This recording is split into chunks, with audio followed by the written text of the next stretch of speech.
1904 नए केस आए सामने। सोनभद्र में बदमाशों के हौसले बुलंद, एक युवक की धारदार हथियार से की गई हत्या, मौके पर पहुंची पुलिस जांच में जुटी।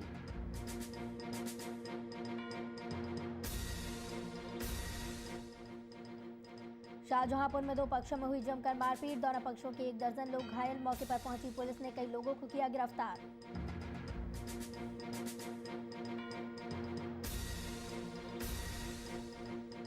गढ़वा पुलिस को हाथ लगी बड़ी सफलता, पुलिस ने हत्याकांड का किया खुलासा, हत्या में शामिल एक आरोपी को किया गिरफ्तार।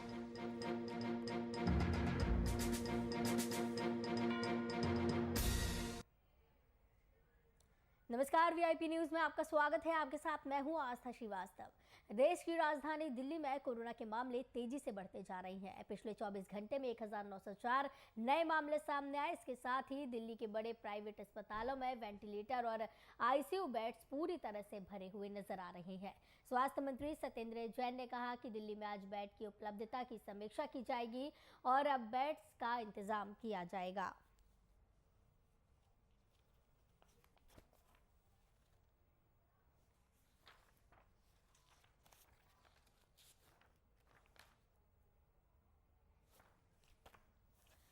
तो बता दें कि लगातार कोरोना के मामले बढ़ते जा रहे हैं। इसी के चलते प्राइवेट अस्पतालों में वेंटिलेटर और आईसीयू बेड्स भी पूरी तरीके से भरे नजर आ रहे हैं। पिछले दिनों स्वास्थ्य मंत्री सत्येंद्र जैन ने एक प्रेस कॉन्फ्रेंस की थी। इस दौरान कहा गया था कि लॉकडाउन नहीं लगाया जाएगा, लेकिन अब ऐसी स्थिति नजर आ रही है, लॉकडाउन जैसी स्थिति नजर आ रही है। 24 घंटे में 1904 नए केस सामने आए हैं। लगातार कोरोना का दूसरा स्ट्रेन अपना पैर पसारते हुए नजर आ रहा है। स्वास्थ्य मंत्री सत्येंद्र जैन ने कहा कि आज बेड की समीक्षा की जाएगी और बेड्स का इंतजाम किया जाएगा। दिल्ली के स्वास्थ्य मंत्री सत्येंद्र जैन के मुताबिक सरकारी अस्पतालों में बहुत सारे आईसीयू और वेंटिलेटर खाली है। प्राइवेट में भी 2 या 3 अस्पतालों में कमी हुई है, उसमें भी आज इंतजाम कर दिया जाएगा। सत्येंद्र जैन ने कहा है कि दिल्ली में प्राइवेट अस्पतालों में जो आईसीयू और वेंटिलेटर बेड की कमी देखने को मिल रही है, वो दिल्ली में बढ़ते मामलों और अन्य राज्यों से भी आ रहे लोगों की वजह से है। इस दौरान कई प्राइवेट अस्पतालों में वेंटिलेटर और आईसीयू बेड फुल बताए जा रहे हैं, लेकिन वहीं सत्येंद्र जैन का कहना है कि सरकारी अस्पतालों में बेड्स खाली हैं और कुछ ही प्राइवेट अस्पतालों में बेड्स की कमी हुई है, जल्द ही इंतजाम कर दिया जाएगा। खबर की तमाम जानकारी के लिए संवाददाता सागर मिश्रा हमारे साथ जुड़े हुए हैं। सागर, लगातार जिस तरीके से कहा जा रहा था कि लॉकडाउन की स्थिति नहीं बन रही है, लॉकडाउन नहीं लगाया जाएगा, लेकिन अब साफ तौर से ऐसी स्थिति नजर आ रही है, सारे बेड्स फुल हो रहे हैं अस्पतालों के। बिल्कुल, देखिए आस्था, जिस तरह से हालात अब खराब हो रहे हैं और WHO ने भी कह दिया है कि सतर्क रहने की जरूरत है, क्योंकि लगातार कोरोना के बढ़ते मामले अब लोगों को डराने लगे हैं, परेशान अब करने लगे हैं। महाराष्ट्र में भी कोरोना की रफ्तार बहुत तेज है। यहाँ पर भी पीएम ने साफ तौर पर यह कह दिया है कि हालात देखकर आप बताइए कि कैसे हैं, उसके बाद लॉकडाउन पर निर्णय भी अब लिया जा सकता है। पिछले 24 घंटों की अगर बात करें तो 78% मामले महाराष्ट्र, पंजाब समेत केवल 6 राज्यों में मामले आए और 80% केसेस भी इन्हीं राज्यों में एक्टिव है आपका। तो इसीलिए सरकार भी पूरी तरह से सतर्क है। 24 घंटों में देखिए 60,000 के करीब मामले सामने आ चुके हैं। 56,119 मामले सामने हैं पिछले 24 घंटों में, और ठीक होने वालों की संख्या बहुत कम है। इसीलिए सरकार अब कहीं से भी ढिलाई अब नहीं चाहती। आस्था जी, जिस तरीके से कहा जा रहा है कि प्राइवेट अस्पतालों में वेंटिलेटर और आईसीयू बेड्स पूरी तरह से भर गए हैं, जो भी बढ़ाए गए थे, इस पर स्वास्थ्य मंत्री ने भी सफाई देते हुए कहा है कि कई अस्पतालों में बेड्स खाली हैं। अगर वहां पर बेड्स खाली हैं तो वहां पर भर्ती क्यों नहीं हो रही है मरीजों की? जी आस्था, जिस तरीके से कहा जा रहा था कि प्राइवेट अस्पतालों में वेंटिलेटर और आईसीयू बेड्स पूरी तरीके से भरे हुए हैं, लेकिन स्वास्थ्य मंत्री का कहना है कि कई सरकारी अस्पतालों में, कई प्राइवेट अस्पतालों में बेड्स खाली हैं। अगर बेड्स खाली हैं अस्पतालों में, तो मरीजों की भर्ती वहां पर क्यों नहीं हो रही है? किस तरीके से बेड्स की कमी हो रही है? बिल्कुल, देखिए बेड क्या है कि अस्पतालों में जो खाली हैं, धीरे धीरे अब वो बढ़ने भी अब लगे, वहां पर लोग अब पहुंचने लगे हैं, लोगों को आइसोलेट किया जा रहा है। तो जो बेड खाली हैं वो कम भी पड़ सकते हैं आने वाले समय में, जिस तरह से हालात हैं। स्वास्थ्य मंत्री कह रहे हैं बेशक संख्या बढ़ाई जाएगी। संख्या पहले भी काफी थी, लेकिन फिर भी क्वारंटीन करने के लिए लोगों को होम आइसोलेशन में डाला जा रहा था। बेड की कमी पड़ जा रही थी लगातार। तो इस बार भी अगर मामले रुके नहीं आस्था, तो ठीक वैसे ही पहले वाले हालात यहाँ पर पनप पड़ेंगे। और फिर से देश उसी गर्त में जाता हुआ दिखाई दे रहा है जो पहले था। जी जी, तो कहीं ना कहीं मान सकते हैं कि प्रशासन इस बार कोई भी ढिलाई नहीं बरतने देना चाह रहा है कि संक्रमण बढ़े। ज्यादा कि इस बार ढिलाई हो, इसीलिए अपनी तरफ से नहीं, क्योंकि देखिए देश की आर्थिक स्थितियों को भी देखकर ही सरकार फैसला लेती है। जो बढ़ते मामले उस पर चिंताएं तो हैं, लेकिन सरकार ये कह रही है कि जैसे हालात होंगे उसी हिसाब से निर्णय लिया जाएगा और राज्यों के ऊपर डिपेंड है अब सरकार भी कि राज्य क्या फैसला लेती है, उसी के बाद इस पर निर्णय आएगा। क्योंकि उत्तराखंड के मुख्यमंत्री ने भी कह दिया है कि अगर राज्य में मामले अगर बढ़ते चले गए तो बड़ा निर्णय हम ले सकते हैं। अहमदाबाद में भी केंद्रीय स्वास्थ्य मंत्री डॉक्टर हर्षवर्धन ने भी बोल दिया है। तो तस्वीरें लगभग पहले की तरह हल्की फुल्की दिखाई देने लगी। आस्था जी, कहीं ना कहीं जिस तरीके से महाराष्ट्र में भी संक्रमण बढ़ रहा है, वहां पर लॉकडाउन की स्थिति है, उसी तरीके से कहा जा सकता है कि दिल्ली में भी ऐसी स्थिति बन सकती है।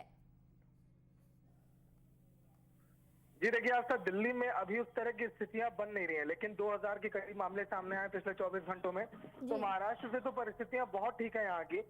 देश की आर्थिक राजधानी और राजधानी को अगर देखा जाए तो राजधानी में अभी बड़े निर्णय नहीं लिए जाएंगे, क्योंकि अभी 2000 के करीब मामले सामने आ रहे हैं। यही अगर मामले 10,000 8,000 के करीब अगर पहुंचते हैं तो शायद सीएम केजरीवाल इस पर बड़ा निर्णय अपना ले सकते हैं। आस्था जी, बहुत बहुत धन्यवाद सागर मिश्रा हमारे साथ जुड़े थे इस खबर की तमाम जानकारी के लिए। आपको बता दें कि दिल्ली के बड़े प्राइवेट अस्पतालों में वेंटिलेटर और आईसीयू बेड्स पूरी तरीके से भरे हुए नजर आ रहे हैं।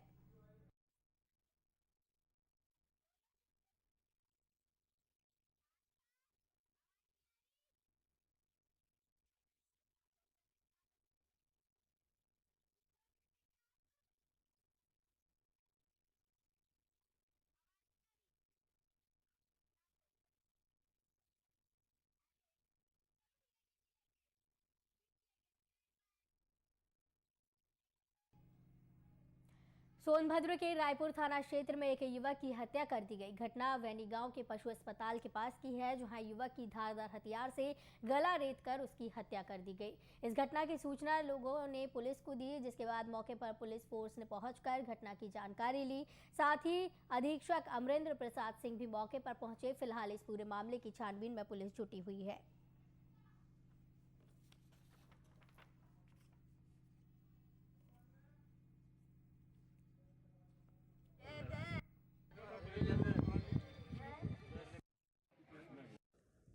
थाना रायपुर के बैनी गांव में बीती रात एक 35 वर्षीय युवक की हत्या हो गई। उसका शव उसी के कमरे में सुबह उसकी मां ने देखा। उसके गले पे चोट के निशान थे। पुलिस को जैसे ही सूचना हुई है, आसपास के 3 थानाध्यक्ष, एडिशनल एसपी, सीओ सहित मैं भी घटनास्थल पर गया था और वहां पर जाकर के घटनास्थल का निरीक्षण किया गया है।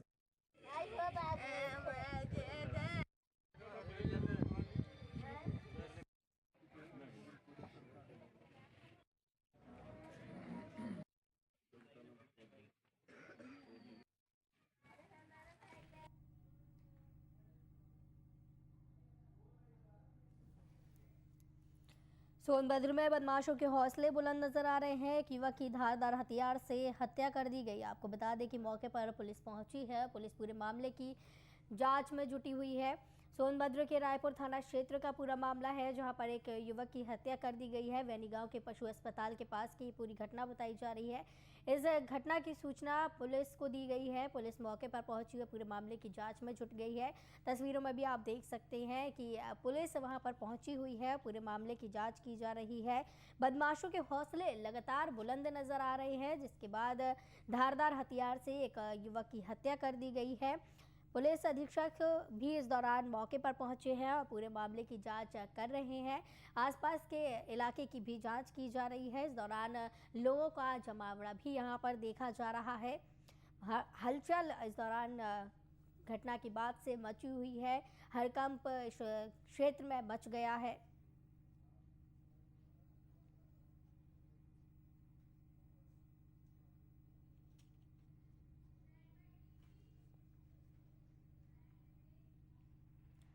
मुंबई में वीआईपी न्यूज़ की खबर का असर देखने को मिला है, जहां वीआईपी न्यूज़ ने 2 दिन पहले खबर दिखाई थी कि वसई विरार शहर महानगर पालिका के कर्मचारी मास्क नहीं लगाते हैं। तो वहीं खबर चलने के बाद वसई के वालिव नगर पालिका के सह आयुक्त राजेंद्र कदम ने सभी कर्मचारियों को मास्क वितरण किए जाने और सैनिटाइजर लगाने के सख्त निर्देश दिए। अब वालिव नगर पालिका में आने से पहले थर्मल स्क्रीनिंग की जाती है, जिसके बाद ही नगर पालिका के अंदर एंट्री मिलती है।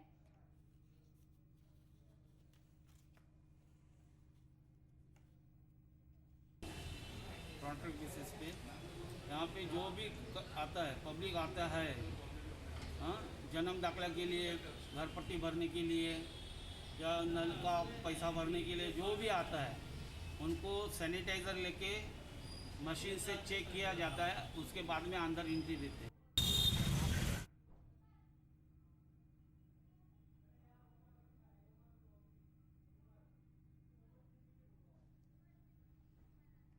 इस खबर की तमाम जानकारी के लिए संवाददाता उमर सिद्दीकी हमारे साथ जुड़े हुए हैं।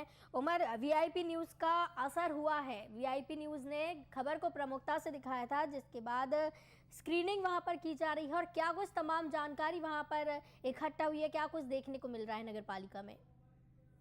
देखिए आस्था, मैं आपको बता दूं, अभी 2 दिन पहले वीआईपी न्यूज ने खबर दिखाया था कि मुंबई के वसई विरार महानगर पालिका के जो कर्मचारी हैं, अधिकारी हैं, वो बिना मास्क के सड़कों पे घूम रहे हैं। खबर दिखाए जाने के बाद पूरा वसई विरार महानगर पालिका के जो अधिकारी हैं वो तुरंत हरकत में आए हैं और वसई विरार शहर महानगर पालिका में, चाहे वो जो पिलार नगर पालिका हो या वसई नगर पालिका हो, सभी जगहों पर सभी कर्मचारी मास्क लगा के बैठे रहते हैं। उसके बाद वालिव नगर पालिका के जो आयुक्त हैं राम कदम, उन्होंने व्यवस्था कर रखा है, नगर पालिका में कोई भी व्यक्ति आता है तो उसे पहले बाहर उसका थर्मल स्क्रीनिंग होगा, उसके बाद सैनिटाइजर लगाया जाएगा, उसके बाद उसको जो है नगर पालिका के अंदर एंट्री मिलेगी। जी, एक बड़ी खबर का असर वीआईपी न्यूज़ के द्वारा किया गया है। इस दौरान अगर अधिकारियों की बात की जाए, वहां पर सह आयुक्त की बात की जाए, क्या कुछ निर्देश कर्मचारियों को दिए गए हैं? देखिए, वीआईपी न्यूज ने जिस प्रमुखता से खबर दिखाया, उसके बाद जो है ये वसई विरार शहर महानगर पालिका के जो अधिकारी हैं वो तुरंत हरकत में आ गए और उन्होंने सभी अपने जो नीचे कर्मचारी हैं सबको सख्त निर्देश दिया है कि बिना मास्क के कोई भी कर्मचारी वालिव नगर पालिका हो या पिलार नगर पालिका हो या जो है विरार महानगर पालिका हो, कोई भी कर्मचारी मास्क के न तो कार्यालय में बैठेगा और बिना मास्क के जो कार्यालय से बाहर, और जो लोग आते हैं नगर पालिका के अंदर, पहले उनकी थर्मल स्क्रीनिंग बाहर होगी, उसके बाद उन्हें सैनिटाइजर दिया जाएगा, सैनिटाइज करने के बाद फिर वो नगर पालिका के अंदर आ सकते हैं। जी, कोविड-19 के नियमों की अगर बात की जाए इस क्षेत्र में, तो जनता कितना इस पर ध्यान दे रही है? क्या कुछ देखने को मिल रहा है? जनता की तरफ से कितनी जागरूक है? देखिए, महाराष्ट्र में तो जो कोरोना का आंकड़ा है वो लगातार बढ़ता ही जा रहा है। इसी का कारण है कि नाइट कर्फ्यू महाराष्ट्र में लगा दिया गया है और अगर लोगों की बात की जाए तो जो पहले तो लोग हल्के में ले रहे थे, लेकिन अभी फिलहाल 90% लोग मास्क का, सैनिटाइजर का इस्तेमाल कर रहे हैं। जी उमर, जिस तरीके से वहां पर नए मामलों की संख्या में बढ़ोतरी हो रही है, पिछली बार की तरह इस बार भी लगातार मामले बढ़ते नजर आ रहे हैं, तो प्रशासन की तरफ से क्या कुछ सख्त कदम उठाए जा रहे हैं? देखिए, प्रशासन की बात की जाए तो प्रशासन एकदम मुस्तैद है और शाम को 7 बजे के बाद वसई विरार महानगर पालिका के कर्मचारी हैं वो सड़कों पर जो है घूमते हैं, फालतू कोई सड़कों पे ना घूमे। और अगर मुंबई की बात की जाए तो मुंबई में शाम को 7 बजे के बाद जितने भी होटल हैं, बार हैं, सारे बंद कर दिए जाते हैं। तो किसी को भी अगर कुछ चाहिए तो वो जो है ऑर्डर दे दे, ऑर्डर पर घर खाना पहुंचाया जाएगा। इस तरह से शाम 7 बजे के बाद नाइट कर्फ्यू लगा दिया गया है महाराष्ट्र में। उमर, कहीं ना कहीं ऐसा लगता है कि प्रशासन की सख्ती के बावजूद मामलों में कमी नजर आ रही हो? देखिए, अभी तो लगातार मामला बढ़ता ही जा रहा है। कोरोना की बात की जाए तो महाराष्ट्र में मामले लगातार बढ़ते ही जा रहे हैं जी। और अभी जी, तो ढिलाई किसकी तरफ से हो रही, प्रशासन की तरफ से या जनता की तरफ से?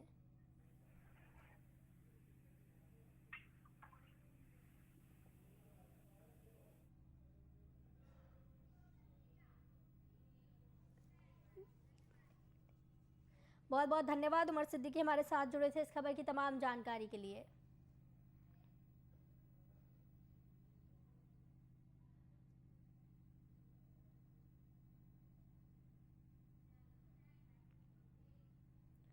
झांसी के बबीना थाना की बीएचईएल चौकी के गेट के सामने एक महिला की कुछ युवकों ने बेल्टों से पिटाई कर दी, जिसके बाद पिटाई का वीडियो सोशल मीडिया पर वायरल हो गया। तो वहीं वीडियो में कुछ पुलिसकर्मी भी दिखाई दे रहे हैं जो आरोपी युवकों को पकड़ रहे हैं। बताया जा रहा है कि दबंग युवकों की संख्या लगभग 1 दर्जन थी, जिसमें कुछ युवक गिरफ्तार हुए हैं और कुछ मौके से फरार हो गए। फिलहाल पुलिस इस पूरे मामले की छानबीन में जुटी हुई है।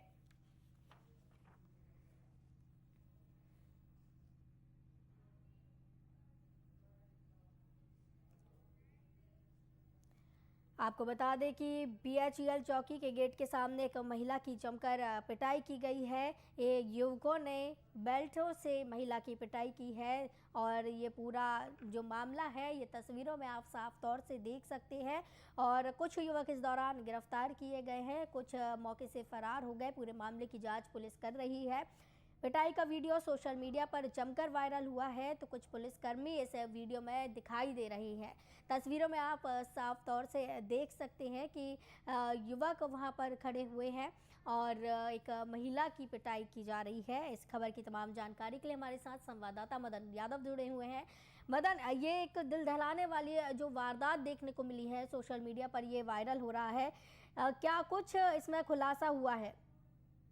अभी फिलहाल पुलिस जांच कर रही है। मैं आपको बता दूं कि ये जो महिला है जी ये खेला चौकी पड़ती है बबीना थाना क्षेत्र में। वहाँ पे जा रही थी पैदल, कई युवक आए बाइक से और इसको रोक के गाली गलौज की। उसके बाद इसके साथ बेल्टों से बेरहमी से मारपीट की गई। महिला चीखती रही, चिल्लाती रही। इस वीडियो में आप देख पा रहे होंगे कि कुछ पुलिसकर्मी भी हैं जो 1-2 युवकों को पकड़ के ले जा रहे हैं, लेकिन अभी तक इस मामले में ना तो रिपोर्ट दर्ज की गई है, ना ही किसी प्रकार की कोई कार्रवाई अमल में लाई गई है। बस पुलिस जांच के नाम पर अभी मामले को आगे बढ़ा रही है। इस दौरान बताया जा रहा है कि तस्वीरों में देखे जा रहे हैं कुछ पुलिसकर्मी, तो ये घटना को रोक पाने में संभव क्यों नहीं हो पाए पुलिसकर्मी?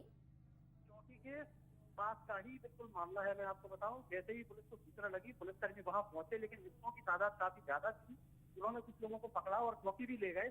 अन्य युवक वहां से उस दौरान भागने में सफल हो गए। पुलिस मामले की अभी फिलहाल जांच में जुटी है कि आखिरकार मामला था क्या। तो इस तरह से पुलिस चौकी के पास इतनी बड़ी वारदात को अंजाम दिया गया। जो लोग गिरफ्तार किए गए हैं उनकी क्या कुछ पहचान हुई है? उनकी तरफ से क्या कुछ खुलासा किया गया? क्यों उस महिला को मारा जा रहा था?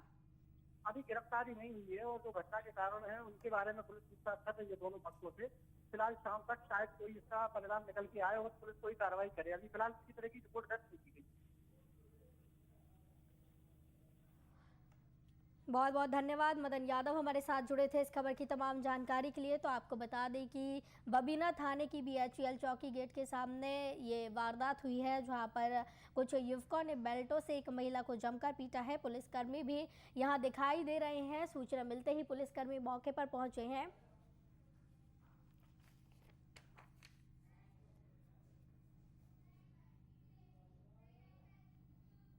शाहजहांपुर के सहरामऊ थाना दक्षिणी के मोईदीपुर गांव में 2 पक्षों में मारपीट हो गई, जिसमें 11 लोग घायल हो गए। वहीं इस घटना की सूचना पुलिस को दी गई। मौके पर पहुंची पुलिस ने आनंद फानंद में घायल युवकों को नजदीकी अस्पताल में भर्ती कराया, जहां उनका उपचार जारी है। फिलहाल पुलिस आगे की कार्रवाई में जुट गई है।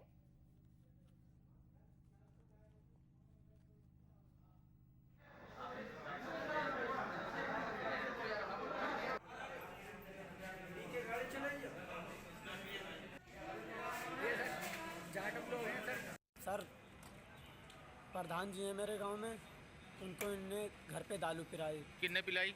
इनने कुलदीप ने, इनके पिताजी ने, रामोतार ने और भगन्ने थे, ननुक्के थे। इन लोगों ने, सब लोगों ने दारू पिलाई। अब ये कह रहे कि वोट नहीं दोगे तो मारेंगे तुम लोगों को। हाँ जी, पर हम लोगों ने कही कि मारेंगे सर कैसे, आप वोट आपको चाहिए तो ज़बरदस्ती तो कोई नहीं दे देगा। फिर इन लोगों ने इटघुर्रा चलाना शुरू कर दिया। इन लोगों ने कही वोट नहीं दोगे तो मारेंगे ज़रूर। विवाद सर, विवाद हुआ, इसके पीछे हुआ कि हम सर जा रहे थे लेटरिन करने और इनके जो लड़के थे 4-5 लोग उन्होंने मेरे पिताजी को और मुझको घेर के मारने लगे लाठियों डंडे से और कांटा भी चला दिया इन्होंने और हसिया छीन लिया था इनका, हसिया भी इन्होंने चला दिया। और ये लोग सारे ज़्यादा लोग हैं, हम पिता और मेरे हम हैं। अच्छा,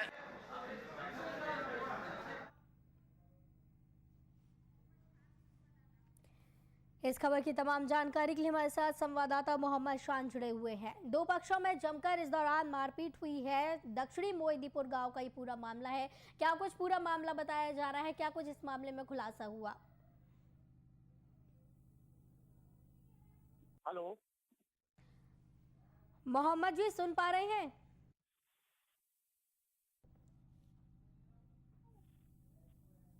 मोहिदीपुर गांव की ये पूरी घटना बताई जा रही है जहां पर दो पक्षों में मारपीट हुई है। क्या कुछ पूरा मामला बताया जा रहा है?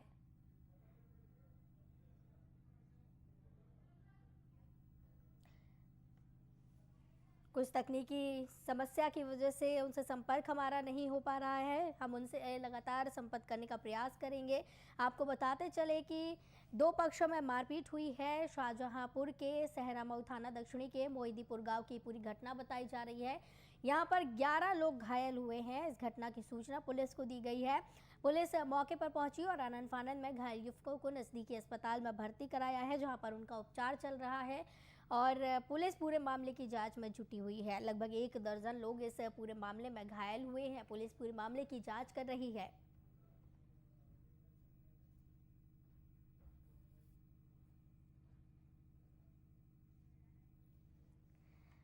तो आपको बता दें कि शाहजहांपुर के सहरामऊ थाना दक्षिणी के मोहिदीपुर गांव का ये पूरा मामला बताया जा रहा है, जहां पर 11 लोग गंभीर रूप से घायल हुए हैं। पुलिस ने मौके पर पहुंचकर इस पूरे मामले की जांच शुरू कर दी है। दो पक्षों में मारपीट का मामला बताया जा रहा है कि पुरानी रंजिश के चलते ये मारपीट हुई है या फिर कोई और वजह इस मारपीट की सामने आएगी।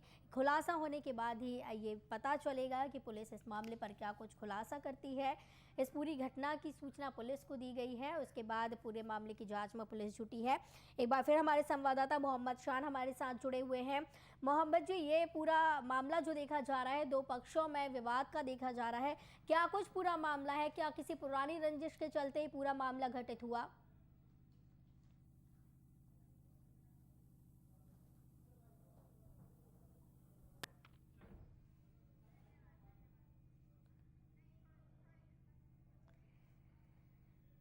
एक बार फिर हमारा संपर्क मोहम्मद शान हमारे संवाददाता से टूट गया है। हम फिर उनसे संपर्क करने का प्रयास करेंगे।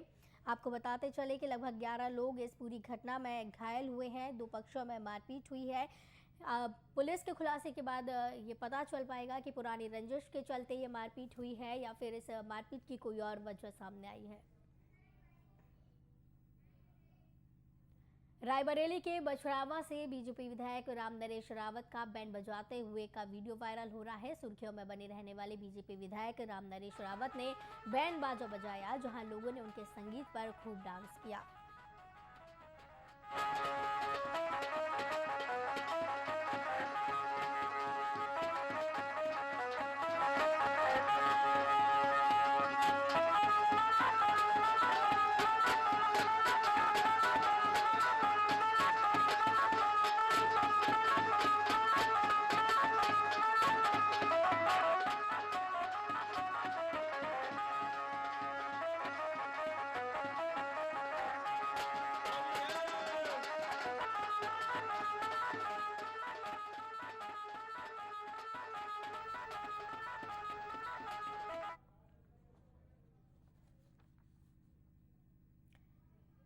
बीजेपी विधायक राम नरेश रावत का बैंड बजाते हुए वीडियो वायरल हुआ है। तस्वीरों में भी आप देख सकते हैं साफ तौर से।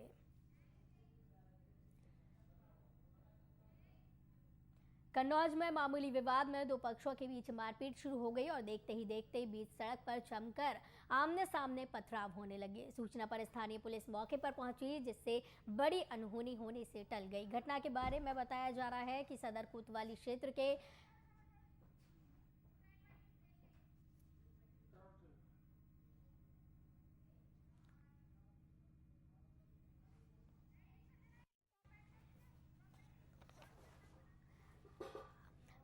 तस्वीरों में आप देख सकते हैं कि किस तरीके से सुंदरकांड चल रहा है और लगातार पूजन पाठ किया जा रहा है। पूजन पाठ करने के लिए पंडित यहाँ पर है और सुंदरकांड का आयोजन यहाँ पर किया गया है। सुंदरकांड का समापन किया गया। समापन के अवसर पर हवन कुंड में पूर्ण आहुति दी गई है, जिसके बाद श्रद्धालुओं ने और पुजारियों ने यज्ञ में पूर्ण आहुति देकर पुण्य लाभ प्राप्त किया। मौके पर आचार्य श्री शैलेंद्र महाराज ने बताया है कि 1 माह तक चले इस अनुष्ठान में आम जनमानस के उत्तम स्वास्थ्य, जन कल्याण की प्रार्थना के साथ ही समस्त बीमारियों से लोगों को बचाने की प्रार्थना की गई है।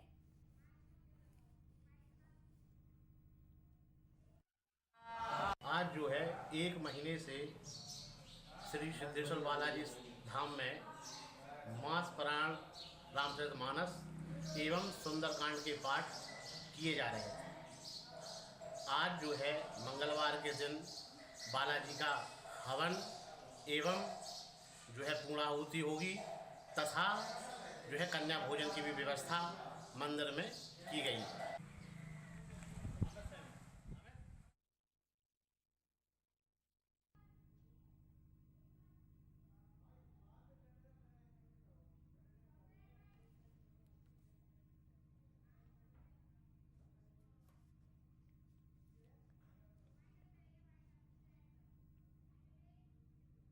वीआईपी न्यूज़ के बुलेटिन में फिलहाल इतना ही। मुझे दीजिए इजाजत। नमस्कार।